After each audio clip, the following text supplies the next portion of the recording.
More and more Democrats say they want to read the entire stimulus package bill before they vote on it. Biden signs the $1.2 trillion infrastructure bill, and at the same time, a circuit court signs that the vaccine mandate is grossly overreaching by the Biden administration. Also, many signs are pointing towards the White House trying to get rid of Vice President Kamala Harris. All of this and more in today's update. Hello and welcome to today's November 16th daily news report, as well as ongoing stimulus package information video.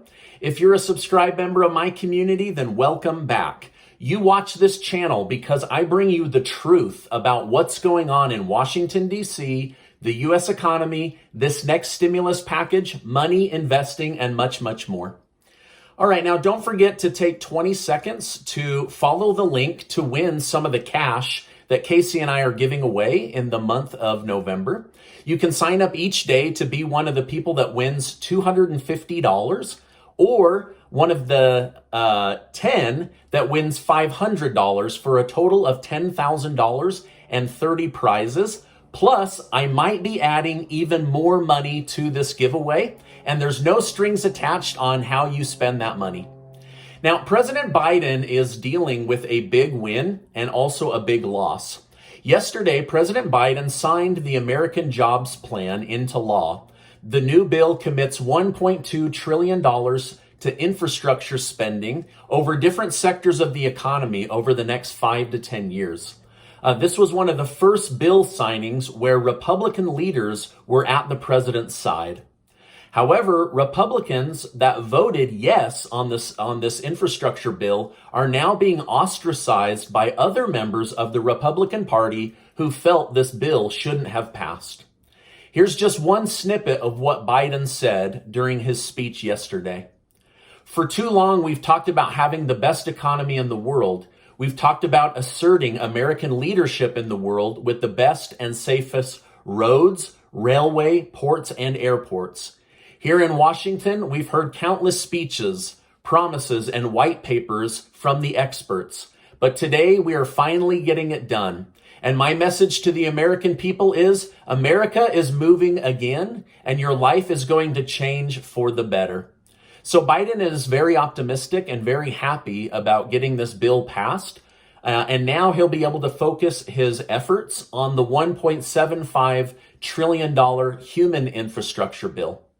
Okay, now for the loss. Some will cheer at this and others will jeer. But the Fifth Circuit Court has made a permanent ruling that Biden's forced vaccine mandate is grossly overreaching.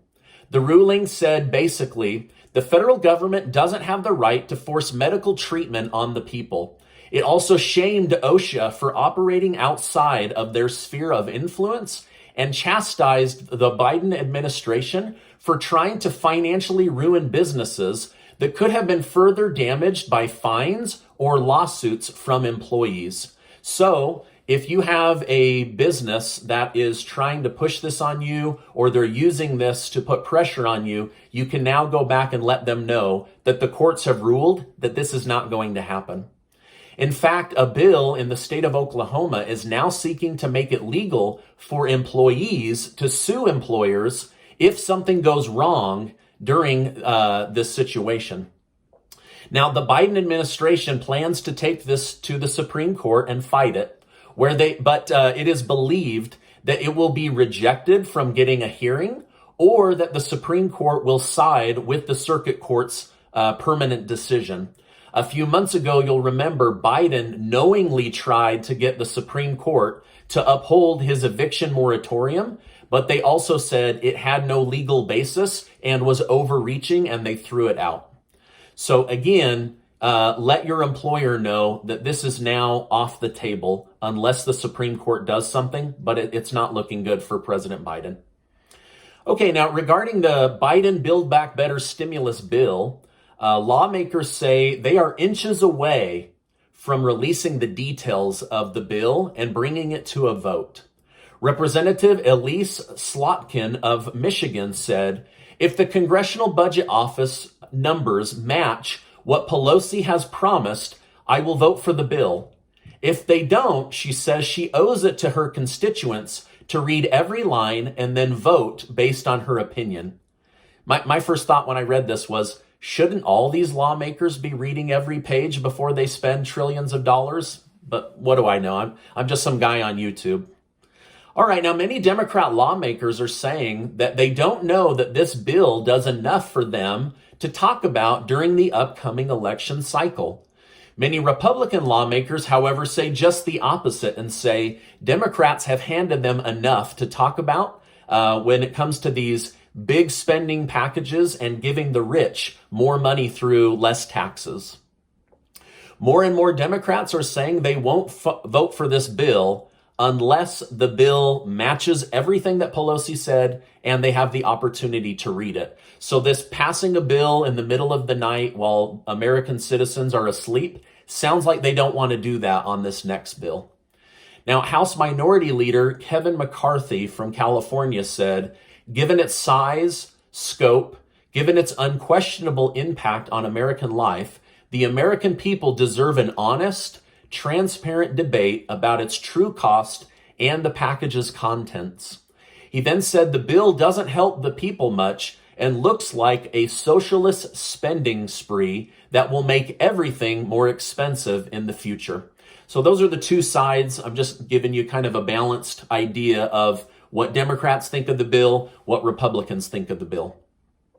Now, speaking of socialism and expensive places to live, the Department of Homeland Security's released yesterday that the number of illegal immigrants from Venezuela has increased by 9,000% at the border this year.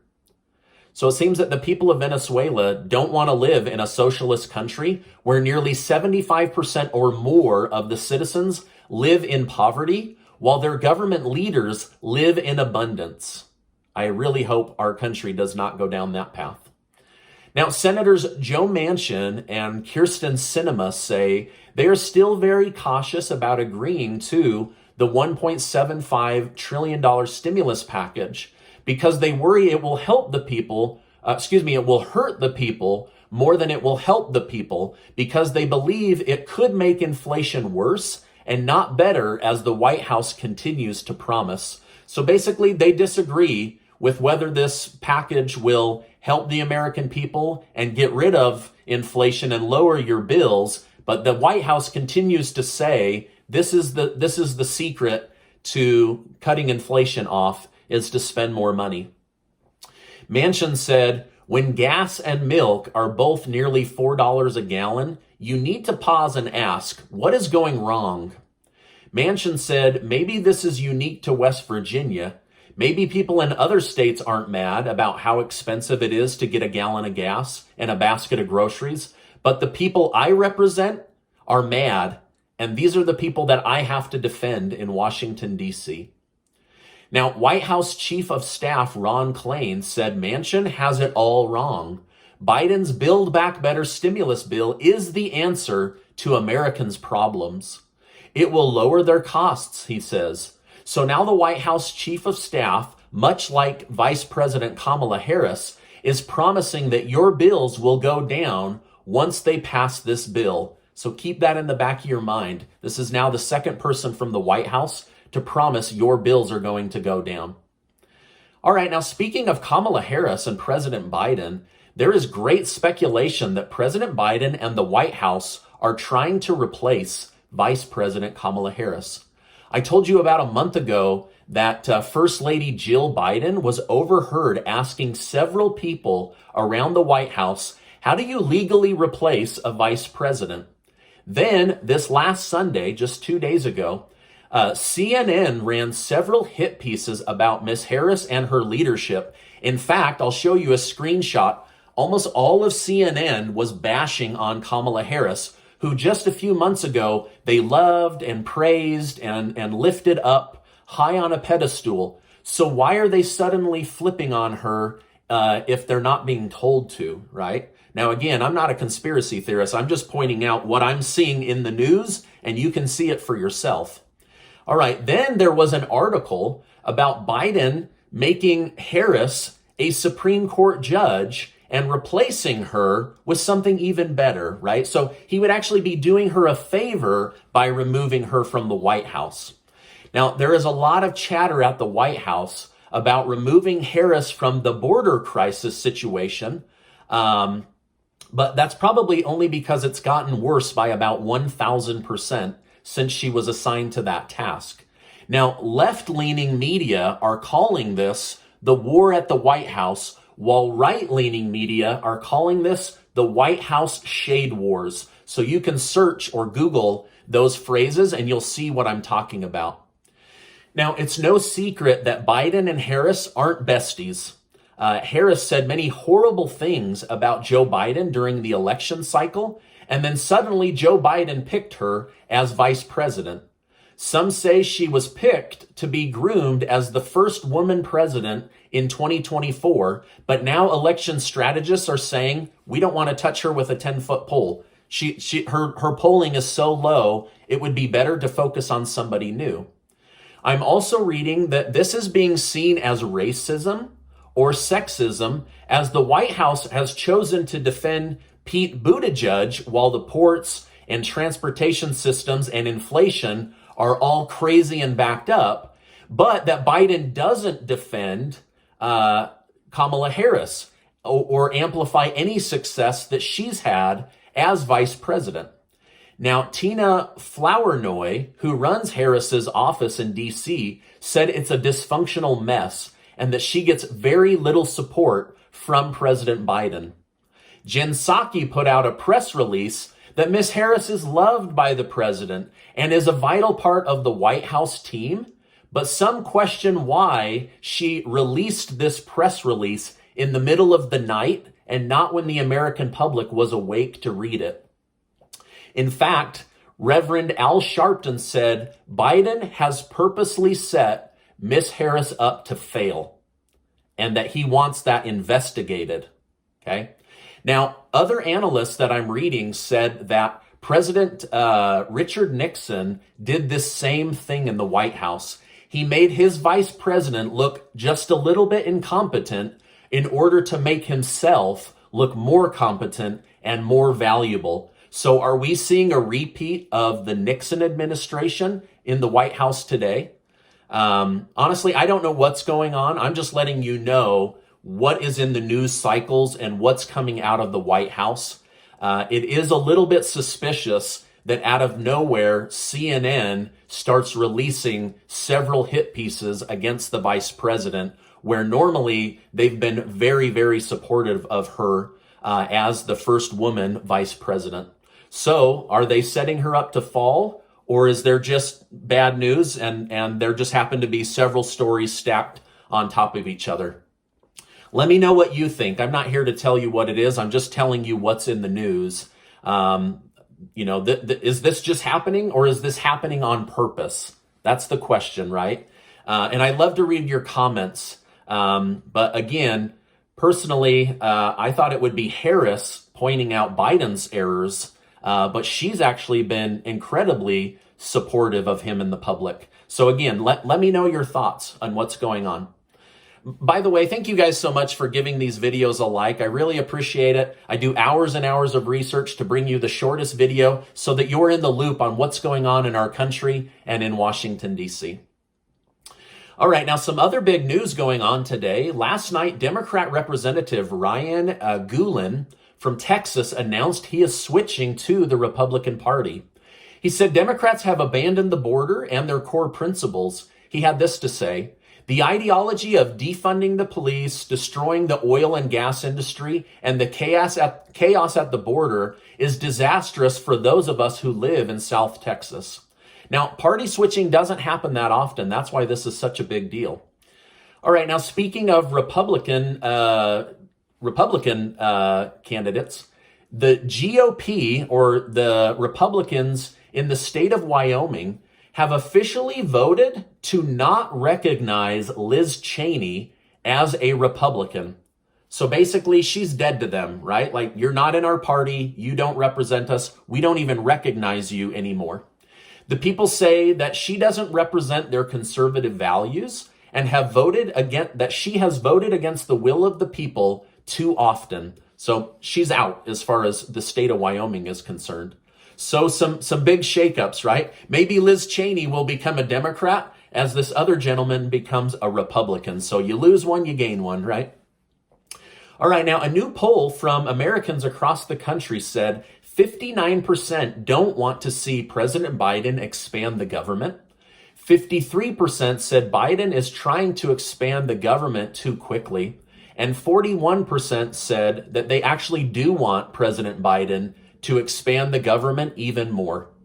Now, I'm curious to know from my community, do you want President Biden to expand the government more or less? Maybe to make it easy, in the comments, just say expand less or expand more. That way I can read them quickly. Now, many Democrats are saying they won't seek re-election in 2022. In fact, over a dozen have made this announcement in the last 30 days. Yesterday, Senator Patrick Leahy of Vermont said he's ready to retire and hang up his suit.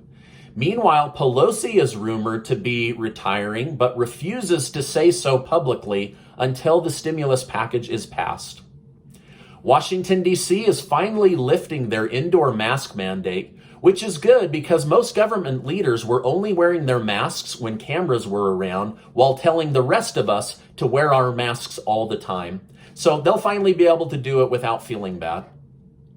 Lastly, former New York Governor Andrew Cuomo says if he doesn't go to jail for groping that office worker under her clothes, then he wants to run for Attorney General of New York and show the state of New York how the law really works. Do you want Cuomo to be your Attorney General? Let me know in the comments. All right, now this is my update for today. As I know more, I will definitely come on and share more. Before you go, make sure to get your name entered to be one of the 20 that will win $250 in cash, or one of the 10 that will win $500 in cash. I'm also working with a sponsor to get even more money to give away in the month of November as we head into the holidays and also the winter season. Now, before you go, I just want to remind you that you are amazing. I appreciate you being in my community, and I'll see you on the next video.